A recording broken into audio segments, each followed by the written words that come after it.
우리 주교님 모셔주십시오.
들립니까? 이제 시작해도 돼요? 예. 안녕하십니까? 아이, 반갑습니다. 정월기 신부님, 저는 이분을 만난 지가 거의 30년이 되지 않았을까? 저건 말씀 나누기 소공동체 운동, 이분 한국에서 처음부터 열심히 하시던 분이잖아요.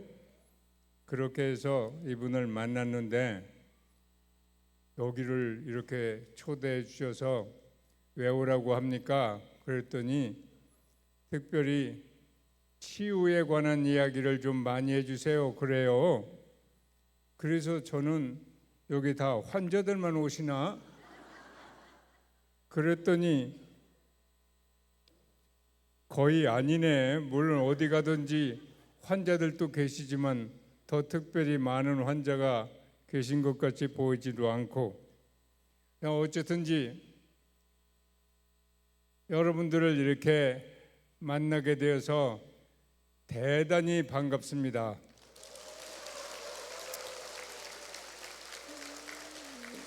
얼마 안 되는 시간이지만 여러분들과 함께 하느님의 말씀을 나누게 된 것을 정말로 행복하게 생각합니다. 그리고 환자 얘기가 나왔는데 이 세상에 환자가 아닌 사람은 하나도 없어요. 예수님이 나는 의사로 오셨다고 그랬는데 예수님이 의사 맞죠? 근데 무슨 과요? 응? 이 세상에 과치고 이 양반하고 상관없는 과가 하나도 없어요. 우선 안과죠. 소경의 눈을 뜨게 해주셨으니까 안과. 피부과죠. 나병 환자를 낫게 해줬으니까. 정신과죠. 정신 빠진 사람을 돌아오게 해주셨으니까. 그 정도가 아니요. 이 세상에 어디에도 없는 영과요. 영. 악령을 내쫓아 주셨으니까. 이 세상에 있는 과들은 다 물론이고 거기다가 가장 중요한 것은 영과요. 영과. 마귀를 쫓아내 주시니까. 사람은 이 모두가 다 필요해요. 사람은 몇 층 건물인가 몰라요. 제일 겉에는 육체가 있죠. 그 다음에 한 거뿔 더 들어가면 정신이 있어요. 제일 깊이 들어가면 영이 있어요. 영이. 정신 빠진 사람 덜어 있죠. 요즘에 제일 대표적으로 정신 빠진 사람 하나 얘기 때문에 요즘에 그냥 텔레비전만 키면 그 사람 얘기요. 정신이 빠지면 저렇게 되는구나.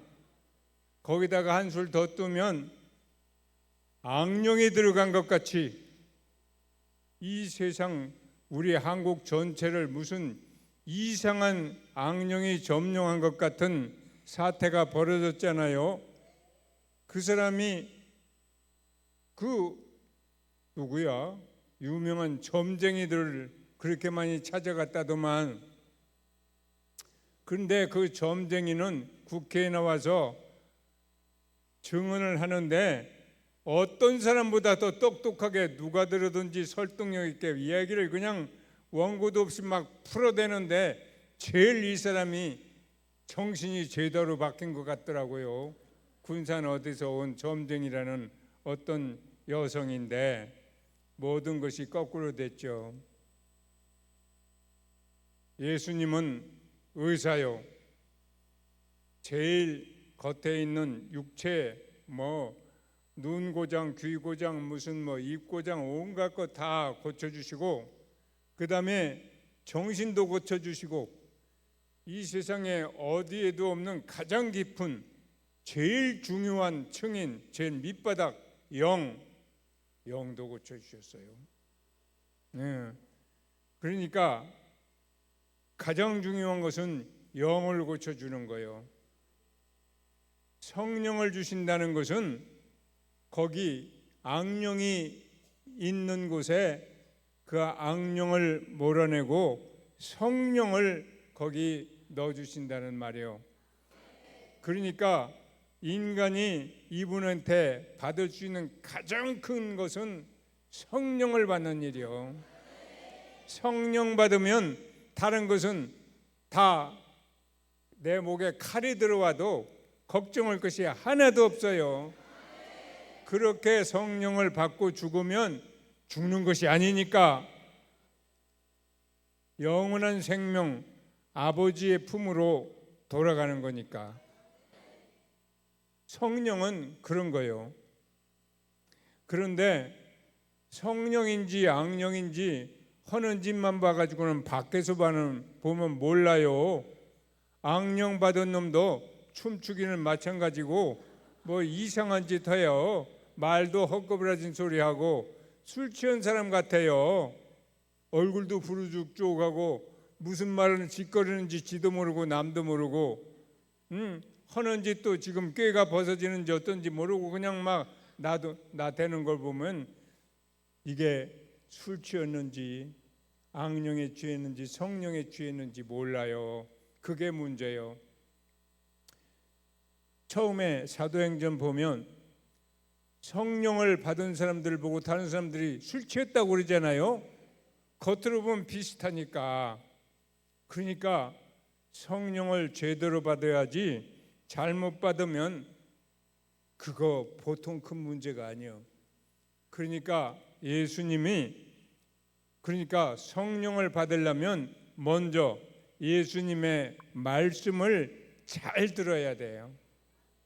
그래서 예수님이 말씀이신 예수님이 먼저 오신 거예요. 말씀이신 예수님. 그리고 이제 마지막 날 이제 끝날 때쯤에서 뭐라고 했냐면 그렇게 많이 말씀을 하셨는데도 아직도 나는 할 말이 많지만 그랬어요. 옛날에 편지를 10장이나 써놓고 할 말은 태산 같으나 종이가 모자라서 이만 쓴다. 그런 일도 있었거든요. 옛날에 쓰려면 한이 없잖아요. 소설을 7권을 써도 모자라지. 속 깊은 얘기를 하려면 10장이나 써놓고 글쎄 할 말은 태산 같으나 이만 줄인데 간단하게 줄인대요. 10장 써놓고 10장이 문제가 아니요. 소설 7권을 써도 모자랄 사연들이 없는 사람이 이 세상에 하나도 없어요. 그만한 환경이 안 되고 그렇게 자기를 다 드러내도 좋을 사람을 찾지 못해서 그렇지. 그런 사람 하나 찾으면 몇 밤을 세우고도 모자라죠. 그런데 예수님도 비슷하게 하셨어요. 아직도 할 말이 많지만 지금은 너희가 그 말을 어차피 내가 해도 알아듣지 못할 것이다. 그러나 진리의 성령이 오시면 그분이 너희를 이끌어 진리를 온전히 깨닫게 해주실 것이다. 그랬어요. 저 뒤에 들려요?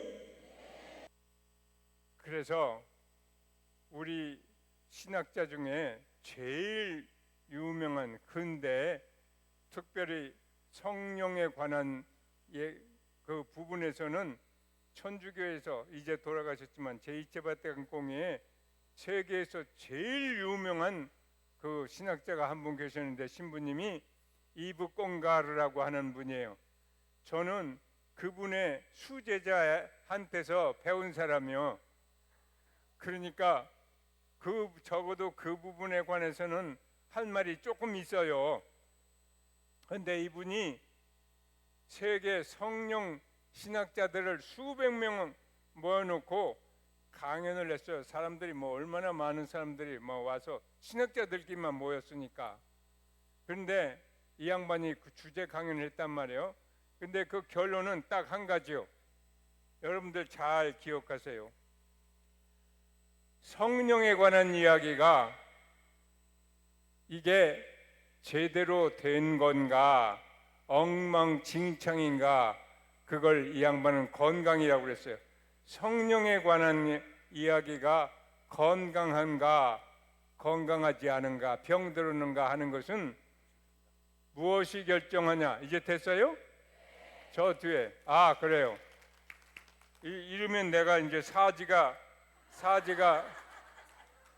풀려났으니까 이제 춤도 추고 노래도 하고 그러지. 얼마나 좋아. 성령에 관한 이야기가 건강한가 병들은가는 무엇이 결정하냐면, 성령만 가지고 하는 일이라든가 그 보고는 그것은 모른다. 그것은 그리스도의 말씀이 결정한다 그랬어요. 그러니까 예수님의 말씀을 얼마나 깊이 잘 들었는가 하는 것이, 그 다음에 성령에 관한 여러 가지 일들이 건강한가 이상한 대로 가는가를 결정한다 그랬어요. 그리고 그 반대도 마찬가지인데, 예수님의 말씀을 제대로 들었나, 건강하게 잘 들었나, 똑같은 말씀을 듣고도 사람들이 다 각각 자기 나름대로 생각하니까 그것은 무엇이 결정하나, 그러면 성령에 관한 이야기가 제대로 되었는가 안 되었는가. 성령에 관한 말뿐만 아니라 이건 말이 아니고 그냥 기쁨도 있고 춤도 추고 노래도 그고 막 쓰러지기도 하고 그냥 좋아서 죽으려고 하고 그런 거 있잖아요. 그것이 진짠가 가짠가, 그것은 예수님의 말씀이 결정하고, 이쪽은 이쪽이 결정하고 이쪽은 일종이 결정한다. 그러니까 둘이 같이 있어야 된다 그런 거예요. 저는 오늘 주로 예수님의 말씀을 가지고 여러분들에게 말씀드릴 거예요. 성령 체험으로 하자면 제가 여러분들보다 까마득하게 약할 수 있어요. 여러분들은 교장 선생님이고 저는 초등학교 갓 입학한 사람일 수도 있어요. 성령 체험으로 말하자면. 저도 성령 이거 세미나도 하고 다 했거든요. 그런데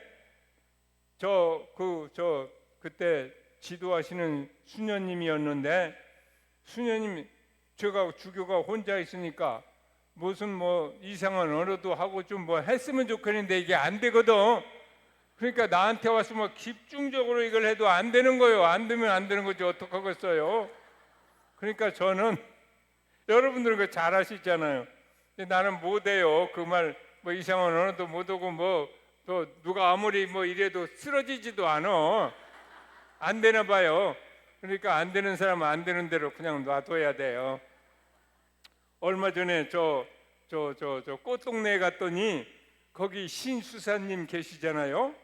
그 수사님이 그 성령 뭐 이렇게 안수할 때 쓰러지고 뭐 그런 거에 대해서 설명을 기가 막히게 잘하시더라고요.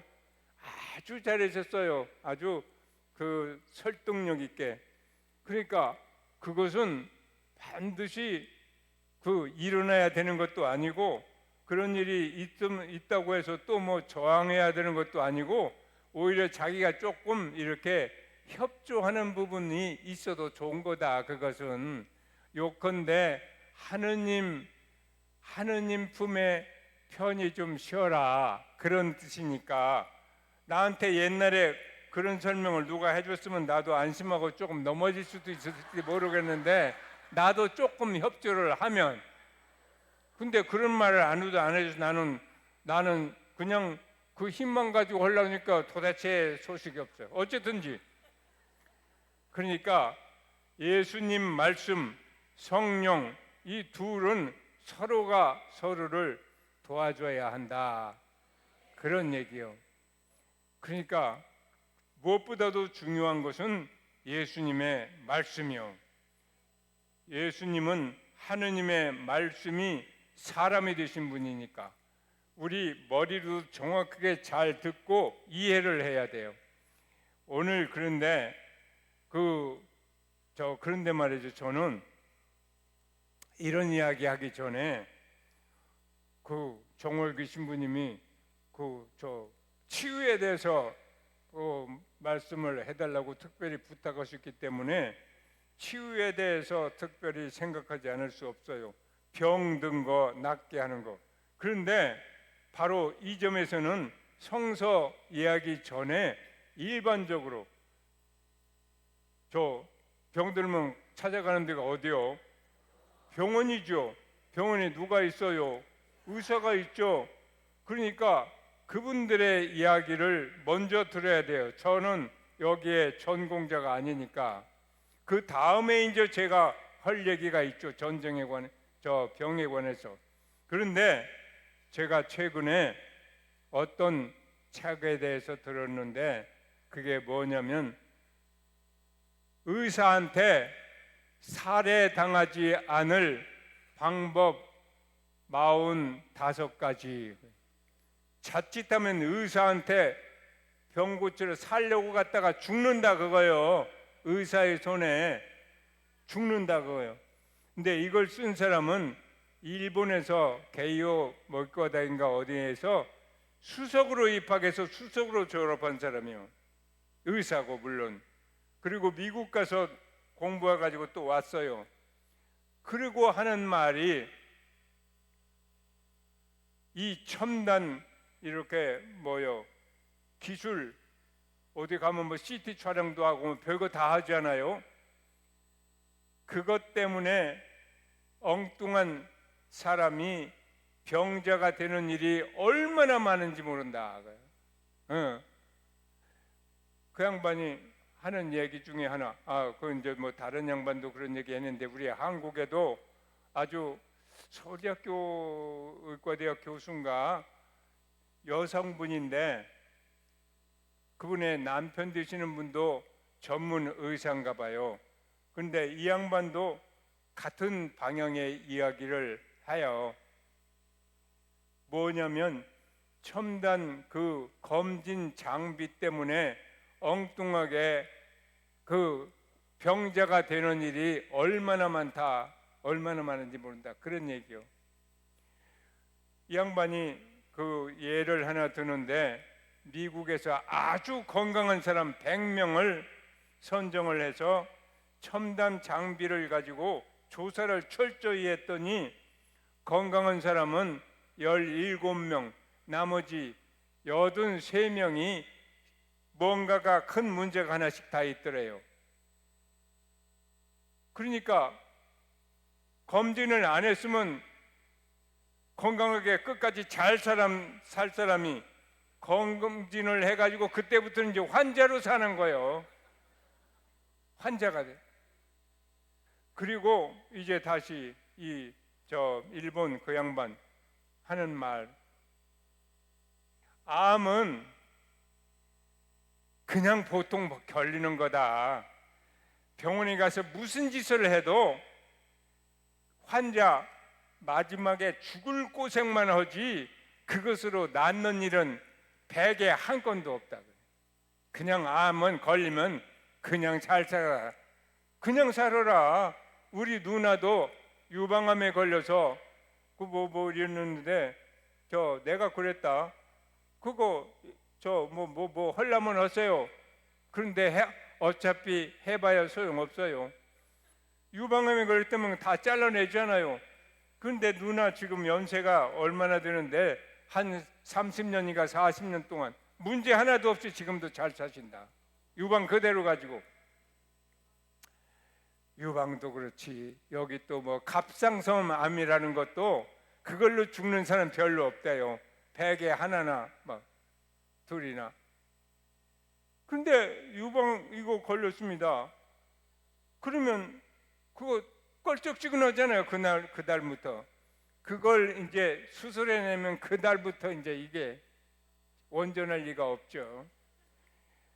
여자 유방암, 남자 또 전립선암, 또 무슨 암 해봐야 어차피 낫지 않고 그것 때문에 죽을 고생만 하고 간다 그래요.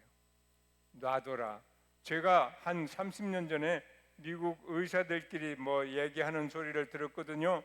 시체를 해부어 보면 자기도 모르는 사이에 암에 걸렸다가 낫고 또 걸렸다가 또 낫고 그런 사람이 무지기수래요. 옛날도 다 걸렸던 거요. 지금 왜 암 환자가 갑자기 많은가? 첨단 장비 덕분에요. 이놈이 다 가서 찾아내니까. 늙는다는 것은 그 자체가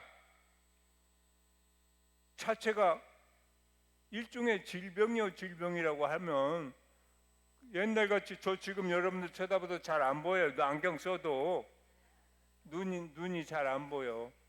이걸 봐도 잘 안 보여. 아니 나이가 지금 84세인데 젊었을 때하고 똑같이 보이기를 바라는 것이 말도 안 되는 거지. 그리고 제가 저 10년 전에 방콕에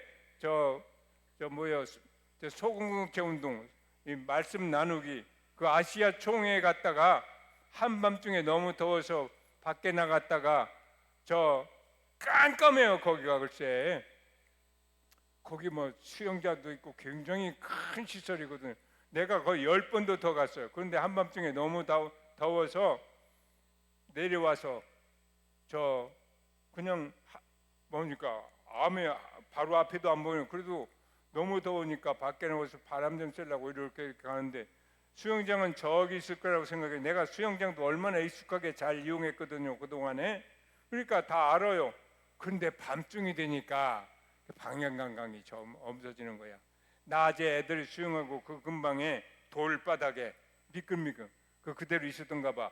저만큼 있을 거라고 생각하는데 그 하다가 그냥 쫙 넘어졌어요. 거기 슬리퍼가 없는 세상인데 주교방이라도 슬리퍼까지 하나 놔뒀네.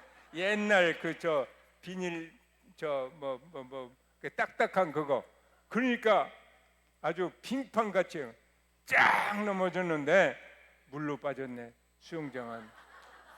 그렇지 않았다면 거기서 그냥 뇌진탕 걸려서 거기서 즉사했을 거예요. 빠졌어요. 그래서 이왕에 빠진 김에 수영이나 좀 하자. 그랬더니 조금 있으니까 막 이게 통증이 느껴지는데 정신이 없어요. 겨가다시피 해가지고 엘리베이터 타고 내 방에 들어 침대에 오르려고 하니까 여기까지만 하고 이게 올릴 수가 없어요. 밤을 새워가지고 자고는 어떻게 했는데 그 나중에 와서 자고간 난 며칠 되니까 그래도 통증은 많이 가라앉아서 과정 다 거치고 왔어요. 그래가지고 통증도 없어지고 그래가지고 있었는데 우리 신부님들이 나중에 그 얘기를 했더니 깜짝 놀라고 이거 진단이라도 정확히 하고 가만히 계시던지 말던지 해야지 그거. 그래서 갑자기 갔더니 엑스레이를 재고 깜짝 놀라고 이건 제가 봐도 못합니다. 대학병원에 가서 오세요 했는데 실패요. 저 수술하고 난 다음에 다음 날 찍은 걸 보니까 엉뚱한 데가 이제 몸만 박히고 10년 전인데 지금은 그때는 통증이 없었는데 점점 못이 바뀌어서 그런지 가만히 있을 수가 없어요. 가만히 있으면 이게 막 굳어오르고 저 통증이 느껴져서. 그러니까 항상 이렇게 해야 돼. 그런데 저도 아파도 하루에 거의 2시간 걸어요. 우리 농장이 있거든요. 아프다고 가만히 있으면 그때부터는 이제 죽을 때까지 환자 노릇만 하고 마는 거예요. 아프든지 말든지 상관없다. 내 나이에 이 정도면 할아버지지 무슨 놈의 환자냐? 그러면 환자 아니요. 아프다고 들어앉았으면 그때부터 환자예요. 그러니까 뭔가 조금 불편한 것은 없는 사람 하나도 없어요. 그것은 그냥 가라. 암이고 뭐고 간에 그냥 가라. 그러면 암이 도망가요. 약이고 뭐고 한국 사람만큼 약을 많이 먹는 백성도 없다네. 객관적으로는 굉장히 오래 살아요. 그리고 건강해요. 이 국제 기준으로 보면. 그런데 본인한테 물어보면 건강합니까? 아니, 저는 근데 뭐가 어떻고 다 환자라고 생각하는 사람이 그렇게 많대요. 그게 웬만하면 나 건강합니다. 이 나이에 이거 조금 불편한가 있지만 그거 아무것도 아니죠. 당연하죠. 옛날 사람은 이 나이에 다 죽었는데 시대를 좋게 태어나서 이만큼 살았으면 할아버지지 뭘 더 바랄 것도 없습니다. 저 건강합니다. 그러면 건강한 거요. 하루를 살아도 건강해. 그리고 살아야 돼. 그리고 죽기 싫어서 병원에 가는 건데 우리 신앙인한테는 제일 좋은 무기가 있잖아요. 죽는 것도 두려워하고 없다. 우리는 그러잖아요. 믿지 않는 사람들에게는 죽는 것이 무슨 더 할 수 없는 절망이지만 우리 믿는 사람들에게는 영원한 생명으로 들어가는 문인데 뭘 두려워하겠어요? 그렇잖아요. 그러니까 배짱을, 신앙이 주는 배짱을 이런 때 부려야지 어디 가서 부리겠어요? 그러죠. 그것까지면 사자른 병, 그러니까 다 없어져요. 큰 병도 없어져요. 걱정할 것이 없어요. 휴대폰 있잖아요. 휴대폰 발견한 스티브 잡스라는 사람은 매일 아침에 일어나서 새벽에 이거 거울 쳐다볼 때마다 뭐라고 하냐면 오늘이 내 마지막 날이라면, 내가 오늘 저녁 때 죽는다면 나는 오늘 하려고 했던 일을 밀고 나가서 그걸 할 건가, 아니면 다른 일을 할 건가, 해도 다른 방식으로 할 건가, 항상 물었대요. 그러니까 이 사람은 매일이 일생이요. 매일이 다시 태어나서 죽고 또 태어나서 또 죽는 거예요. 사람은 한 번 태어나서 한 번 죽는 존재가 아니요. 근본적으로 그렇게 선택할 때마다 다시 태어나는 거예요. 다시 태어나. 그러니까 이 사람은 1분 1초도 허투루 쓰는 법이 없어요. 보통 나이로는 60도 못해서 죽었지만 다른 사람은 한 번 태어나서 한 번 죽을 수도 있는 인생이지만 이 사람은 매일을 다시 태어나서 1분 1초도 허투루 쓰지 않고 완전히 100% 소진했으니까 이 사람이 제일 오래 사는 사람이에요. 이게 숫자로 결정하는 게 아니야. 그런데 100살을 사더라도 아이고 오늘 죽으면 어떨까, 이거 먹으면 어떻게 할까, 저거 어떨까, 하루도 못 살고 죽은 사람이에요. 그런 사람. 그렇죠. 매 순간을 있는 대로 다 불태우고 죽어야 돼. 오늘 그래서 저는 오늘 미사, 이제 저는 그날 성서 말씀으로 어디 가든지 그날 성서 말씀으로 이야기를 하면 그 주제야 무슨 주제든지 안 풀리는 것이 없어요. 무슨 주제든지. 그러니까 제일 중요한 것은 말씀이 내 안에 깊이 들어있는 거예요. 엊그제 사실은 지난 화요일에는 연중 18주일 민수기 제일 독서는 민수기, 그 복음은 마테오 복음이었는데 민수기에 무슨 말이 나오냐면 그때 미리암과 아론이 모세를 비판했는데 뭐라고 했냐면 그 에티오피아 여인을 아내로 맞아들였다고 해서 그 모세를 비판했다 그거예요. 그러면서 하는 말이 아내를 맞았다는 건 그러면 아내는 왜 그런 사람 얻었습니까? 하는 게 아니라 야훼께서 모세에게만 말씀하시는 줄 아느냐? 우리에게 똑같이 말씀하신다 이랬어요. 그러니까 야훼께서 이놈들아 어떻게 너희놈들하고 모세하고 같으냐? 야훼께서 말씀하시는 거예요. 너희 중에 누가 예언자가 있다면 나는 환시로 그 사람에게 내 뜻을 전하고 꿈으로 내가 말을 한다. 환시나 꿈. 그런데 모세는 다르다. 내가 모세에게 말할 때는 입에서 입으로 말한다 그랬어요. 입에서 입으로. 내 이 얘기를 들으면서 말이지 생각나는 게 여러분들 대부분 여성이시니까 더 잘 알잖아요. 애기 어떻게 길러요? 애 젖 먹다가 나중에 이제 딱딱한 음식을 먹기 그 중간쯤 되면 엄마가 무엇인가를 먹이고 싶은 것을 씹어서 거의 다 녹여가지고 애한테 이렇게 입에서 입으로 전하지 않아요? 하느님이 모세에게 당신의 말씀을 그렇게 전했다는 거예요. 그러니까 그런 점에서 보면 모세에게는 적어도 하느님의 말씀은 귀로 듣는 것이 아니라 입으로 먹는 거예요. 입으로 먹는 거예요. 씹어 먹는 거예요. 아닌 게 아니라 예레미야 15장 16절에 그런 말이 있잖아요. 야훼시여 말씀 내리시는 대로 저는 받아 삼켰습니다 그랬잖아요. 주님 말씀 내리시는 대로 저는 받아 삼켰습니다. 씹어 먹었다가 그래요. 씹어 먹었다. 듣고만 한 게 아니요. 이 몸을 당신의 것이라 주님의 것이라 불러주셨으니 당신의 말씀이 그렇게 기쁘고 마음에 흐뭇하기만 했습니다. 저 뒤에 들립니까? 안 들리면 언제든지 이렇게 하세요. 당신의 말씀이 그렇게 기쁘고 마음에 흐뭇하기만 했습니다. 그런데 하느님의 아들이 이 세상에 오셔서 요한복음 6장에 보면 뭐라고 그래요?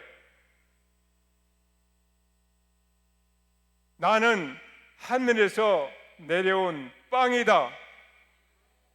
나를 먹는 사람은 영원히 살 것이다.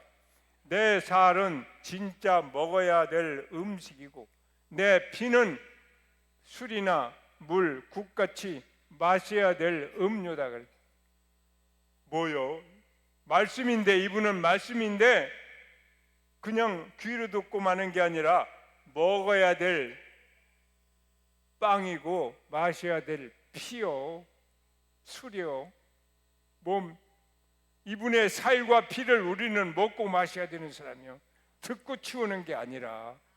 그게 글쎄 모세에게서 시작된 거예요. 입에서 입으로. 나는 모세에게만은 내 말을 입에서 입으로 전해준다. 너놈들하고는 근본적으로 달라. 어디 감히 이런 모세를 비판하고 자시고 해. 하늘이 두렵지도 않느냐 그랬어요. 나는 모세에게 내 집을 맡겼다. 모세에게는 내 집을 맡겼어. 우리는 그 모세보다 더 위대한 사람이요. 어떻게 하는가? 예수님 그랬잖아요. 일찍이 여자의 몸에서 태어난 사람 중에 세례자 요한보다 더 위대한 사람은 없었다. 그러니까 세례자 요한이 모세의 엘리야보다 훨씬 위대하다는 말이에요. 그렇죠? 응. 예수님이 하신 말씀이니까. 그러나 하느님 나라에서는 가장 작은 사람보다도 너 그 사람보다는 크다 그랬어요. 하늘나라 어디 죽은 다음에 가는 게 아니라 하느님의 말씀을 진짜로 씹듯이 입으로 먹은 사람은 바로 그 자리가 하늘나라예요. 그렇게 깊이 받아들였으면. 그러니까 이게 무슨 말인가? 당신의 말씀을 정말로 듣는 사람은 세례자 요한보다 더 위대하다 그래요. 구약 성서의 마지막 예언자가 세례자 요한인데 우리는 하느님의 말씀을 듣는 사람이니까. 또 루카복음 10장에 그런 말이 있잖아요. 9장에는 사도 12사도를 보냈어요. 보내고 이러고 저러고 해요. 돌아오니까 가서 좀 쉬자 그런 정도요. 그런데 예수께서는 달리 이런 두 제자를 뽑아서 앞으로 찾아가실 여러 동네와 고장으로 둘씩 짝지어 보내시면서 이렇게 이르셨다. 추수할 것은 많은데 일꾼이 적으니 주인에게 추수할 일꾼들을 보내달라고 청하여라. 떠나라. 내가 이제 너희를 보낸 것은 마치 어린 양을 이리떼 가운데 보내는 것과 같구나. 그러면 요즘 같으면 총도 좀 잘 듣는 총도 좀 하고 빵도 좀 한 짐 짊어지고 돈은 너무 무거울 수 있으니까 카드도 1억씩 좀 넣어가지고 하나씩 챙겨주고 그럴 것 같은데 정반대요. 다닐 때 식량자루도 신도 돈주머니도 다니지 말고 지팡이 이런 거 다 일체 가지고 가지 마라. 그리고 누구 인사하느라고 멈추지도 마라. 그렇게 한가게 이거저거 할 시간 없어. 그렇게 보냈는데 보통일 것 같으면 가다가 얼마나 진해 무슨 뭐라고 그래요. 한 번 물리면 거의 죽는 짐승들이 얼마나 많아. 사막이니까 독뱀도 많고 도둑놈도 많고 강도도 있고 그 중에 누구한테 걸려서라도 죽어야 마땅했었는데 마지막에 보면 뭐라고 했냐면 이런 두 자가 기쁨에 넘쳐 돌아와서 뭐라고 하냐면 주님, 저희가 주님의 이름으로 마귀들까지도 복종시켰습니다. 그리고 왔어요. 굶어 죽은 사람도 하나도 없고 뭐에 물려서 죽은 사람도 없이 그대로 다 들어와가지고 기쁨에 넘쳐서 주님, 저희가 주님의 이름으로 마귀들까지 복종시켰습니다. 뭔 말이요? 성령의 힘으로 그거 다 하고 왔다 그런 말이요. 그러니까 예수님 뭐라고 했어요? 너희들이 말하는지도 다 알아. 나는 사탄이 하늘에서 번갯불처럼 떨어지는 것을 보았다. 내가 너희에게 전갈이나 이런 것들을 짓밟는 능력과 원수의 모든 세력의 힘을 꺾는 권세를 주었으니 이제 이 세상에서 너희를 해칠 자는 하나도 없다. 그러나 악령이 복종한다고 해서 기뻐하기보다 너희의 이름이 하늘에 기록된 것을 기뻐하여라. 하늘에 기록되면 세상에서는 그냥 당장에 죽어도 문제가 없어요. 옛날에 여기까지 안 가도 아침에 도를 들으면 저녁에 죽어도 한이 없다고 그랬잖아요. 우리 선조들 저녁에까지 갈 것 없어. 아침에 이렇게까지 되면 즉사해도 괜찮아. 즉사해도 이런 배짱이 있어야 돼요. 그렇지 않고 이거 뭐 어쩌다고 저거다 그거 일일이 다 깜짝 놀라고 뒤집어지고 이러면 안 믿는 거고 똑같아요. 배짱이 있어야 돼요. 배짱이. 그죠?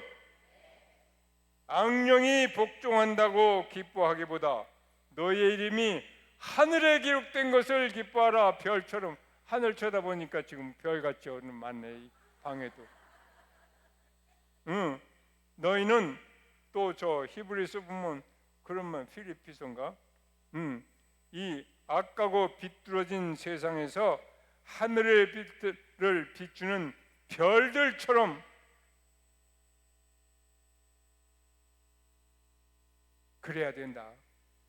하늘의 별, 하늘을 비추는 별들처럼 빛을 내야 된다. 이제 그렇게 기뻐하라 하고 난 다음에 이제 제자들이 와서 그렇게 하는 걸 보고 이 양반이 복음에 기록된 것 중에서도 제일 기뻐하시는 모습이 그 다음에 나오는 거예요. 그때 예수께서는 성령을 받아 기쁨에 넘쳐서 이제 외치신 거예요. 아버지한테. 하늘과 땅을 주인이신 아버지, 지혜롭다는 자들과 똑똑하다는 자들에게는 이 모든 것을 감추시고 오히려 철부지 어린 아이들에게 나타내 보이시니 감사합니다. 그렇습니다, 아버지. 이것이 아버지께서 원하신 뜻이었습니다. 아버지께서는 아들에게 모든 것을, 모든 사람을 다스릴 권한을 주셨고, 따라서 아들은 아버지께서 맡겨주신 모든 사람들에게 영원한 생명을 주게 되었습니다. 그래놓고 제자들에게 따로 제자들만을 들으라고 따로 말씀.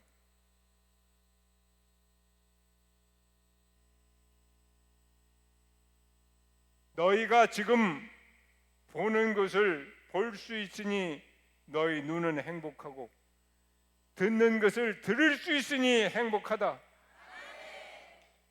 일찍이 예언자들, 종교 분야에서 제일 대단한 사람들이 예언자들이에요. 그리고 일반 사회생활, 정치생활에서 제일 대단한 사람들이 제왕들이에요. 제왕들. 그러죠? 그 제왕 잘못했다가는 어떻게 되는지. 예언자들과 제왕들도 너희가 지금 보는 것을 보려고 했으나 보지 못하였고 너희가 지금 듣는 것을 들으려고 했으나 듣지 못하였다. 여러분들은 다 그런 의미에서 이 세상에 살다간 종교적으로 제일 위대한 사람들, 사회 정치적으로 제일 잘났다는 사람들 보다도 훨씬 더 위대한 사람들. 예수님이 하시는 말씀이요. 일단 이것이 이렇게 되어야만 그 다음에 무슨 얘기를 할 수 있어요. 이것을 이보다 더 중요한 사실은 없어요. 그리고 바오로 사도도 그냥 무슨 가슴앓이 같은 것이 하나 있었어요. 아무리 어떻게 해도 이게 해결이 안 되는 통증이 있어서 그냥 떠나가지 않는 통증이, 심장병에 걸렸는가 뭔가 자고. 그래서 하느님께 좀 이것 좀 어떻게 해주세요. 3번이나 간청했다고 하지만 그 3번은 그냥 상징적인 숫자고 수없이 했다는 뜻이요, 진짜는. 그런데 하느님께서 뭐라고 대답하시나? 아이고 그렇구나. 내가 깜빡 잊어버리고 있었는데 너 그렇게까지 큰 그 고통을 겪고 있었어? 아니고, 야야, 내 능력, 내 권능은 약한 자 앞에서 안에서 더없이 분명하게 드러난다 하고 번번이 대답을 그렇게 해서 번번이 내가 기도할 때마다 하느님은 번번이 그런 대답을 주셨다. 그래서 나는 그리스도의 권능이 내게 머무르게 하라고 더없이 기쁜 마음으로 나의 약점을 자랑을 합니다. 나의 약점을 자랑하려 합니다. 이게 바오로 같은 아주 신앙인들의 모범이 하는 말이에요. 그러니까 우리가 나도 어디가 이상하면 하나님 어떻게 좀 해주세요 그런 말이 나오던가 아니면 나올 뻔하던가 그래요. 근데 대가 나오지는 않아. 나올 뻔만 하지. 너무나 저 발바닥이 간지러니까 그런 기도를 하려면 우선은 누구든 답답하면 더 답답하면 하나님 나 살려주십시오 하죠. 그것은 자연스러워요. 하지 말라는 것은 아니요. 그런데 하느님이 당장에 안 들어주셔도 하느님은 이것을 통해서 당신의 위대한 일, 당신에게만 위대한 것이 아니라 나를 위해서도 이것보다 더 나를 진짜 위해서 하느님이 동원하실 수 있는 다른 방법은 없나 보다. 그렇게 믿어야 돼요. 그게 믿는 사람이에요. 그리고 실제로 나중에 천당 가보면 그게 없었더라면 내가 여기 절대로 못 왔었겠구나. 이제 보니까. 아까 그 스티브 잡스 얘기로 다시 돌아가서 이 사람은 그냥 태어나서 보니까 아버지도 없이 태어났어요. 여대생한테 태어났으니까. 그러지 어디 이제 입도 선매같이 그런 사람은 또 누가 낳으면 내가 데려가겠다고 약속을 하는 사람이 있나 봐요. 어떤 의사가 데려가겠다고 약속을 했는데 나놓고 난 다음에 연락 오니까 아들이냐 딸이냐 아들이라고 하니까 나 그럼 관심 없다. 그래가지고 아주 지질이 가난한 사람한테 이제 갔단 말이에요. 그 대학에 어떻게 그냥 들어갔는데 자기가 보기에 이렇게 갔다가는 졸업하기 전에 자기 부모 양부모의 재산을 다 먹을 것 같으니까 몇 개월 있다가 자퇴했어요. 그래가지고 나와서 그 전에 같이 있던 그 친구 침대 옆에 그냥 이때는 학생도 아니지. 그래도 거기서 자거나 복도에서 자거나 어떻게든 숨어서 하고 강의는 몰래 듣고 그래도 교수는 모르니까 그냥 자기가 듣고 싶은 거 듣고 그렇게 했단 말이에요. 그래가지고 이렇게 됐는데 그런 것뿐만 아니라 그냥 자기가 세운 회사에서 쫓겨나기도 하고 별짓을 다 당했는데 뒤로 돌아와라 보니까 그 스탠포드 대학의 졸업식에서 하는 말이에요. 뒤를 돌아다 보면서 이렇게 보니까 이 사람은 컴퓨터 전공자니까 다트 있잖아요. 다트 그 점점점점 그 하나하나가 이어져 가지고 더없이 아름다운 그림을 그리고 있었구나 하는 것을 깨닫게 됐다는 거예요. 그 중에서 다트가 하나라도 빠졌으면 그림이 완성이 안 되는 거예요. 그것은 로마서에 있는 말하고 똑같아요. 하느님을 사랑하는 사람들, 하느님의 계획에 따라서 부르심을 받은 사람들에게는 모든 일이 서로 작용해서 좋은 결과를 이룬다는 것을 우리는 알고 있습니다. 그랬잖아요. 그 모든 일 속에는 정말로 소설을 7권 써도 모자랄 그런 사연 하나하나가 다 있는 거예요. 실제로 내가 지금 여러분들을 모르니까 이렇게 입을 벌려서 말을 하지 여러분들 사연 하나하나를 깊이 알았더라면 저는 여러분들의 앞에서 입도 못 벌렸을 거예요. 하나하나가 다 그래. 내가 다행히 모르니까 지금 이렇게 큰 소리를 치지. 실제로 그래요. 여러분들 누구 여기서 아무나 잡고 정말 속 깊이를 터놓기 시작하면 그 중에서 100분의 1만 해도 옆에 같이 사는 남편도 모르고 아내도 모르는 일들이 얼마나 많아. 그렇죠? 인생은 그래요. 누구에게나 그 하나하나가 최선의 그림을 그리기 위해서 하느님의 섭리 속에 들어가면 그렇게 된다, 그런 얘기요. 그러니까 우리 답답하면 기도해요. 해요. 그건 좋은 일이요. 무슨 뭐 처음부터 무슨 뭐 도통한 사람 같아. 이 또한 지나가리라. 저 또한 지나가리라.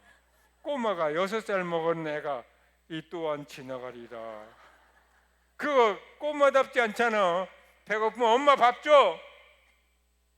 응. 그게 엄마를 진짜 믿는 애답지. 이 또한 지나가려 그러고 앉았으면 하느님이 그거 징그러울 거예요. 그럼 쳐다보면. 그러라는 얘기는 아니요. 그때마다 외마디 소리도 지르고 할 얘기하고, 그런데 그래도 하느님이 안 들어주시는 것 같다면 하느님의 그 뜻 속에는 나를 위해서 지금 이것을 들어주시는 것보다 안 들어주시는 것이 훨씬 더 좋은 모양이다, 그렇게 믿고 가는 거예요. 그러면 그 사람은 인생을 이긴 거예요. 인생을 이미 이긴 거예요. 다른 사람의 눈에는 어떻게 보든지 아무 상관없어요. 다른 사람 눈에 보이는 것은 흔히는 거꾸로 보여요. 나는 세상 사람들에게 떠받들리는 것이 내 눈에는 가증스럽게 보인다. 떠받들리는 게 있어요. 저 한때 저 텔레비전만 키면 나오던 그 사람이 지금 어떻게 되고 있어요? 이보다 더 좋은 교과서는 없어. 애들한테 그거 다 보여주면서 너희들 인생을 어떻게 살을래? 그래야 돼요. 우리 나는 길이요 진리요 생명이다 하신 그분 말씀 들어가지고 지금까지 한 번이라도 내가 생각해 보니까 억울하게 됐어. 그분만 말씀 들었다가 아주 기분이 아주 잡쳐. 그렇게 느낀 적이 있으면 믿지 마세요. 그렇게 느낀 적이 있으면. 저는 적어도 그때만은 뭐 어떤 때는 뭐 기가 막히게 막 정말로 아주 지옥 같은 그런 그 과정도 있었지만, 이 양반의 말을 들었다가 이거 아닌 것 같다고 하는 느낌을 받을 때는 한 번도 없었어요. 지금까지. 문제는 제 자신에게 있지. 그렇잖아요. 우리 믿으면 온 세상을 주고도 바꿀 수 없을 만큼 우리 하나하나는 그렇게 소중한 거예요. 우리 한 사람 한 사람. 그러려면 가장 중요한 건 뭔가? 말씀을 듣는 것이 아니라 먹어야 돼요. 말씀 내리시는 대로 저는 받아 삼켰습니다. 만군의 야훼여, 이 몸을 당신의 것이라고 부르셨으니 주님의 말씀이 그렇게도 기쁘고 마음에 든든하기만 하였습니다. 누구든지 너희 조상들은 광야에서 만나를 먹고도 다 죽었지만 하늘에서 내려온 이 빵을 먹는 사람은 영원히 죽지 않는다. 나는 하늘에서 내려온 살아있는 빵이다. 이 빵을 먹는 사람은 영원한 생명을 얻을 것이다. 내 살은 참된 양식이며 내 피는 참된 음료다.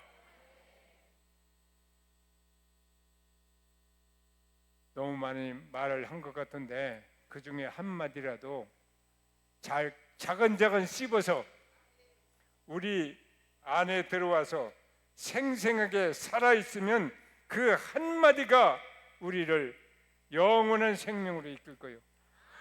당장 죽어도 여한이 하나도 없을 거예요. 그 말씀이 나는 길이요 진리요 생명이신 그 말씀이 여러분들의 가슴 속에 영원히 살아있기를. 시간이 다 됐네. 이것으로 감사합니다.